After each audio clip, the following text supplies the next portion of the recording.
তিন নম্বর প্রশ্ন, শেখ আমার প্রায় 1 বছর যাবৎ ঘরে সালাত আদায় করি, আল্লাহ হেফাজত করুন, কারণ মসজিদের কমিটির সাথে রফুল ইয়াদাইন, বুকের ওপর হাত বাঁধা এবং জোরে আমিন বলা, তাশাহুদে আঙুল উঠানো নামানোর ফলে আম্মু মসজিদে যেতে দেয় না। এগুলো সুন্নাত। রফুল ইয়াদাইন করা সুন্নাত, বুকে হাত বাঁধা সুন্নাত, জোরে আমিন বলা একটাও ওয়াজিব না। তারপরে তাশাহুদে আঙ্গুল নাড়ানো, বারবার নড়ানো, এটাও সুন্নাত মুস্তাহাব। একবার যদি নড়াই সেটাও সুন্নাত। আজ একবারও যদি না নড়াই তবুও সুন্নাত ছুটলো, কিছু ছুটলো না। কেউ যদি নাও নড়াই, যদি রেখেই দিয়েছে বা এরকম করে রেখে দিয়েছে, নামাজ হবে না। কোনো ওয়াজিব ছুটেনি, তারপর কোনো ছুটেনি, শর্তও ছুটেনি, সব ঠিক আছে। শুধু সুন্নাত ছুটে, যতটা সুন্নাত ছুটেছে অতটা নেকি কমবে। কিন্তু আপনি যদি সুন্নাত পালন না করতে পারেন তাহলে সুন্নাত না পালন করেও নেকি পাবেন। হানাফি মসজিদে যদি দেখেন যে যদি রফেদান করি তো ঝগড়া লাগিয়ে দিবে, তাহলে রফেদান না করে রফেদানে সওয়াব পাবেন, সারা জীবন সওয়াব পাবেন। কারণ আপনার ইতিকাদ আছে রফেদান সুন্নাত, কিন্তু এরা করতে দিচ্ছে না। আমি এদের সাথে ফিতনা ঝগড়ায় জড়াইতে চাই না, কারণ এতে লাভের চাইতে একটা সুন্নাত প্রতিষ্ঠা করতে গিয়ে লাভের চাইতে ক্ষতি বেশি। 1 টাকা ইনকাম করতে গিয়ে যদি 10 টাকা খরচ করতে পারবেন কেউ? উদাহরণ দিই, লেমোজিনে ডিউটি যেতে হবে, হ্যাঁ, এখান থেকে সেকেন্ড ইন্ডাস্ট্রিয়াল সিটি 30 রিয়াল যেতে, এখন তো আরও বেশি মনে হয়, 30 যেতে 30 আসতে 60 রিয়াল। আর আপনার বেতনই হচ্ছে দৈনিক 8 ঘন্টা ডিউটি করার পরে কত, ধরেন আপনার 30 রিয়াল, তো 60 রিয়াল খরচ করে ডিউটি যাবেন?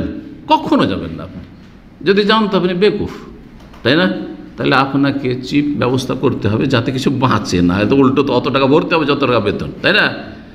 30 টাকা ইনকাম দৈনিক আর 60 টাকা খরচ যাতায়াতে, এইরকম তো কাজ করেন না। ঠিক ওই রকমই মাফাসেদ আর মাসালে, কোনো একটা ভালো কাজ করতে গিয়ে মাসলেহাত ফায়দা আছে নাকি মাফাসেদ ক্ষতি বেশি আছে দেখতে হবে।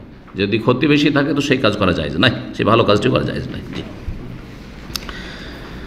তো বলছেন যে মসজিদে যেতে দেয় না তার আম্মু, না এটা জায়েজ না, আপনার আম্মার জন্য জায়েজ নয়, আপনার জন্য জায়েজ নয়। আর সহিহ আকীদার মসজিদ একটু দূরে, দূরে যদি পায়ে হেঁটে যেতে পারেন যাবেন, অসুবিধা নেই, 10 মিনিট লাগবে, অসুবিধা নেই, যেতে পারেন। কিন্তু আপনার বেদাতপন্থীদের পিছনে যারা সুন্নতগুলি আদায় করে না কিন্তু বড় শিরকি আকীদা নেই, তাদের পিছনে সালাত হবে।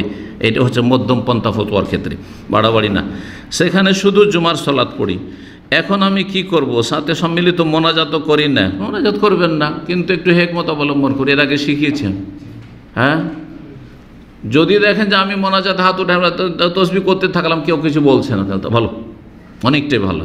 কিন্তু কিছু কট্টরপন্থী বেদাতি আছে, তারা ওইভাবেও আপনার করতে দেবেন, এই আমাদের সাথে কেন হাত উঠেছ না? তো ওদের সাথে উঠে দিয়ে নিজের দোয়া করবেন আপনি, ইন্নামাল আমালু বিন্নিয়াত, নিজের দোয়া করবেন। ও আমিন আমিন বলবেন না বেদাতি ইমামের দোয়ার উপর, কারণ বেদাতি দোয়া কিসের কবুল হবে? সুন্নতি দোয়া কবুল হবে। একা আপনার গরজের দোয়া করুন, কারণ আপনার প্রয়োজন আলাদা, ওদের প্রয়োজন আলাদা। আর ওই একা ইমামের শুধু দোয়া করাতে মুক্তাদির কি কাজ হবে?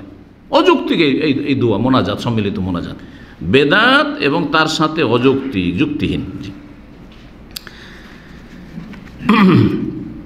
তাই এক প্রকার মসজিদ থেকে বের করে দিয়েছেন, এক প্রকার এটা আপনার খামখেয়ালি, এটা আপনার শয়তানি ওয়াসওয়াসা আপনাকে বের করেনি। যতক্ষণ পর্যন্ত মসজিদ থেকে ধাক্কা দিয়ে না বের করে ততক্ষণ মসজিদে নামাজ পড়বেন। বেদাতির কথা বোঝা গেছে?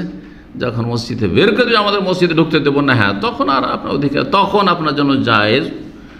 কয়েকজন আছেন আস্তে আস্তে ধীরে ধীরে একটা মসজিদ বানাবার চেষ্টা করেন। নবী সাল্লাল্লাহু আলাইহি ওয়াসাল্লাম প্রথম মদিনায় এসে কী করেছেন? প্রথম মসজিদ বানিয়েছেন। প্রথম কাজই হচ্ছে ইসলামের ইতিহাসে মসজিদ বানানো। কারণ জীবনের গুরুত্বপূর্ণ কাজ মুসলিম জীবনে হচ্ছে সালাত, আর সালাতের জন্য মসজিদ লাগবে।